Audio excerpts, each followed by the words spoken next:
Students, I hope आपको मेरे video समझ में आ रहे हैं। अगर समझ में आ रहे हैं तो वीडियोस को लाइक कीजिए, चैनल को सब्सक्राइब कर दीजिए ताकि आप मेरे साथ फुल सिलेबस कर सकें। आज हम कर रहे हैं प्रश्नावली 8.2 का क्वेश्चन नंबर 2। क्वेश्चन नंबर 2 जो है ऑप्शनल वाला, जो ऑप्शन टाइप क्वेश्चन है, सही विकल्प चुनिए और अपने विकल्प का औचित्य दीजिए। औचित्य मतलब सोल्व भी करके दिखाना है। तो ये हमें क्वेश्चन दिया हुआ है 2 टेंजेंट 30 बटे 1 प्लस टेंजेंट स्क्वायर 30।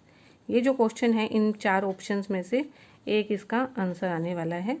मैंने यहाँ चलो टिक मार्क लगाया हुआ, इसको सोल्व करके आपको दिखाते हैं कैसे आपने ये करना है। तो सेकंड का first part, 2 tangent 30 degree by 1 plus tangent square 30। तो अब क्या करेंगे हम, इसका सबसे पहले इसमें वैल्यूज पुट करेंगे। तो टेंजेंट 30 की वैल्यू क्या होती है? टेंजेंट 30 की वैल्यू होती है 1 बटे वर्गमूल 3। ये वैल्यूज आपको याद ही करनी है। टेंजेंट 30 की वैल्यू है 1 बटे वर्गमूल 3, इसका हो जाएगा स्क्वायर। ठीक है, टेंजेंट 30 की 1 बाय वर्गमूल 3।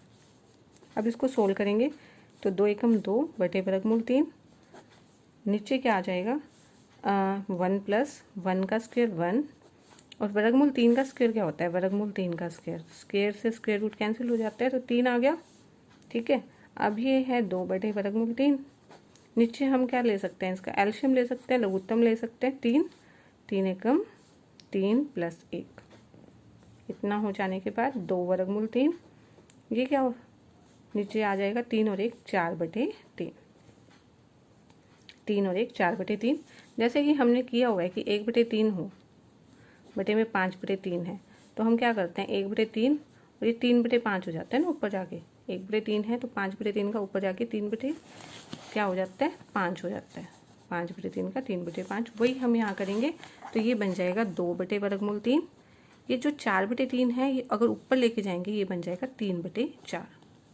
2 एकम 2, 2 दूनी 4, तो ये आ रहा है 3 बटे 2 वर्गमूल 3।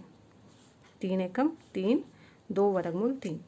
अब क्या करना है, इसका हर का परिमेयकरण कर लेते हैं। नीचे वर्गमूल 3 है तो वर्गमूल 3 ऊपर नीचे गुना कर लो, तो ये आ रहा है 3 वर्गमूल 3।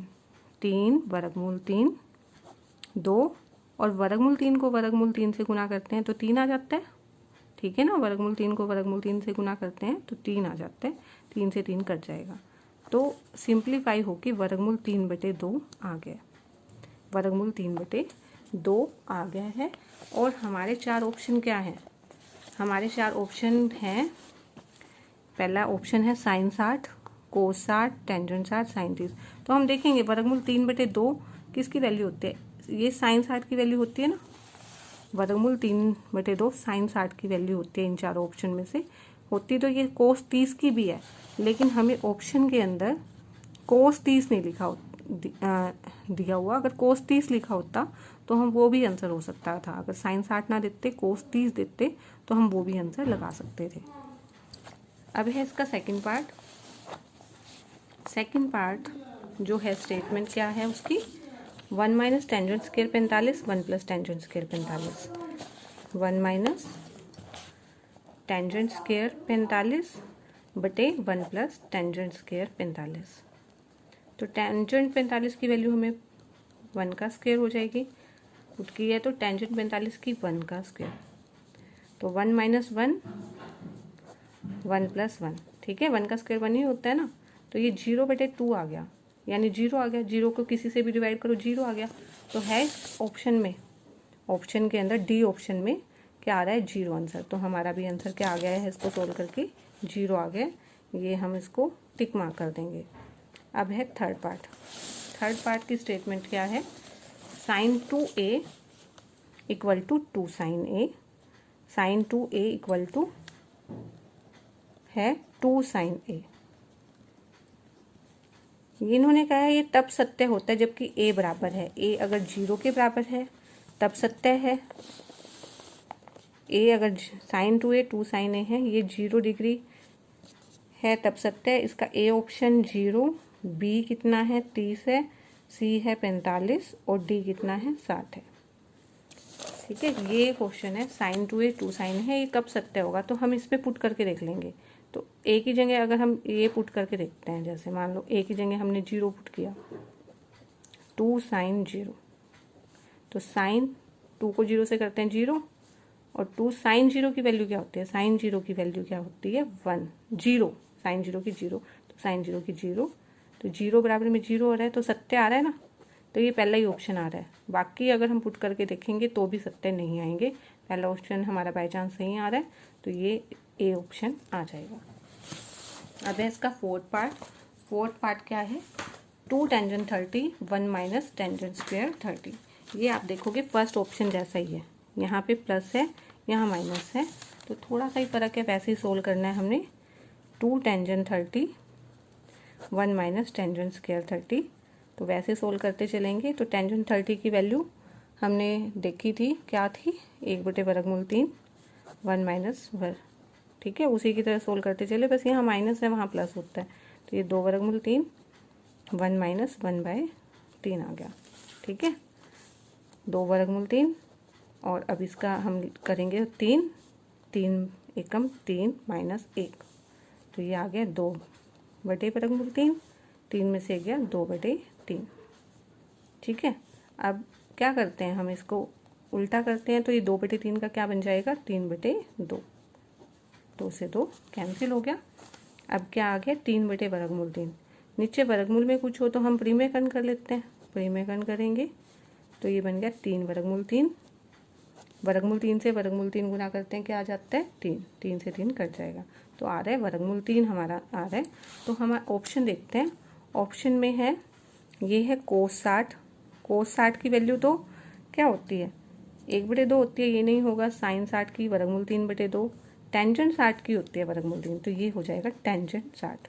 हम देख लेंगे ना कि भाई कोस 60 की वैल्यू कितनी है, तो इक्वल जिसके भी होगा वो ऑप्शन हो जाएगा। तो ये हमारा सी जो पार्ट है ये ऑप्शन सही है। तो अगर वीडियो समझ में आ रहे हैं तो वीडियो को आप लाइक कर दीजिए और चैनल को सब्सक्राइब कर दीजिए।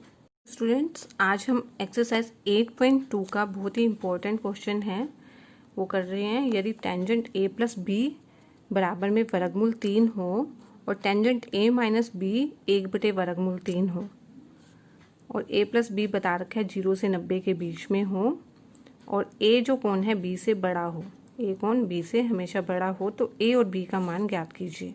a और b का मान हमें ज्ञात करना है। टेंजेंट a प्लस बी अगर हमें वर्गमूल 3 दिया हुआ है और टेंजेंट a माइनस बी 1/√3 दिया है, ठीक है, तो हमें a और b दोनों का मान ज्ञात करना है। तो सबसे पहले हम यहाँ पे टेंजेंट a प्लस बी वर्गमूल 3 के बराबर जो दिया हुआ है, तो हम देखेंगे कि टेंजेंट की वैल्यू कब होती है वर्गमूल 3। टेंजेंट a प्लस बी कब होता है? टेंजेंट जो है वर्गमूल 3 हो जाए, जैसे कि आपने टेबल में भी देखा है। देखो वर्गमूल 3 कब होता है टेंजेंट पे?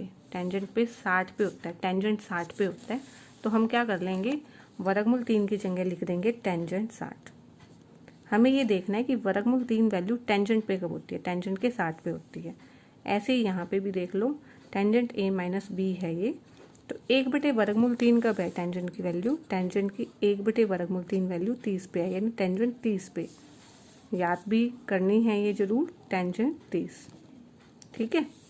अब ये क्योंकि ये 0 से 90 तक के बीच में मान है, तो हम क्या करते हैं, टेंजेंट से टेंजेंट एक तरह से कैंसिल हो जाता है, तो a प्लस बी किसके बराबर आ जाता है? 60 के, ठीक है। a प्लस बी अगर दोनों टेंजेंट हैं तो टेंजेंट से टेंजेंट कैंसिल हो रहा है, तो a प्लस बी क्या आ रहा है? 60। हमें ऐसे कैंसिल नहीं करके दिखाना है, सीधा ऐसे लिखना है। ऐसे यहाँ पे क्या हो जाएगा, a माइनस बी 30 के बराबर, a माइनस बी 30 के बराबर। तो ये इक्वेशन 1 बन गई। इक्वेशन 2, इन इक्वेशंस को हम सोल्व कर लेंगे। a प्लस बी 60 है और a माइनस बी 30 है, तो इनको हम सोल्व कर लें तो b से b कैंसिल हो जाएगा, ठीक है। तो एक में से 2 जोड़ता है ना हमने, जोड़ने पर उन दोनों को, समीकरण 1 और समीकरण 2 को जोड़ा है, तो a प्लस बी 60 है, a माइनस बी 30 है, तो b से b कैंसिल हो जाएगा, प्लस का b है माइनस का b है कैंसिल, a और a 2a 60 और 30 90, तो a आ जाएगा 90 ये गुना में है, इधर जाके भाग में हो जाएगा, तो 90 का आधा आ जाएगा 45। a का मान आ गया। अब a का मान इनमें से किसी भी समीकरण में पुट कर लेंगे। 1 बराबर में 45 डिग्री समीकरण 1 में रखने पर क्या होगा फिर, समीकरण 1 में रखेंगे a प्लस बी, क्योंकि इसमें 60 है, a की जगह रखना है 45, तो 45 प्लस b 60 हो गया। b कितना आ जाएगा 60, 45 इधर जाके घटा लेंगे तो 15 आ जाएगा। ठीक है, ये आपका आंसर आ गया। a 45 आ गया और b कितना आ गया 15। तो बहुत ही ईजी और इम्पोर्टेंट क्वेश्चन है, फिर से देख लो एक बार। टेंजेंट a प्लस बी वर्गमूल 3 था, जो टेंजेंट 60 पे होता है, ऐसे ही 1/वर्गमूल 3 टेंजेंट 30 पे। तो यहाँ से a प्लस बी 60 आ गया, a माइनस बी 30। इन दो इक्वेशन को सोल्व करना है, जैसे आप थर्ड चैप्टर में भी करते हैं।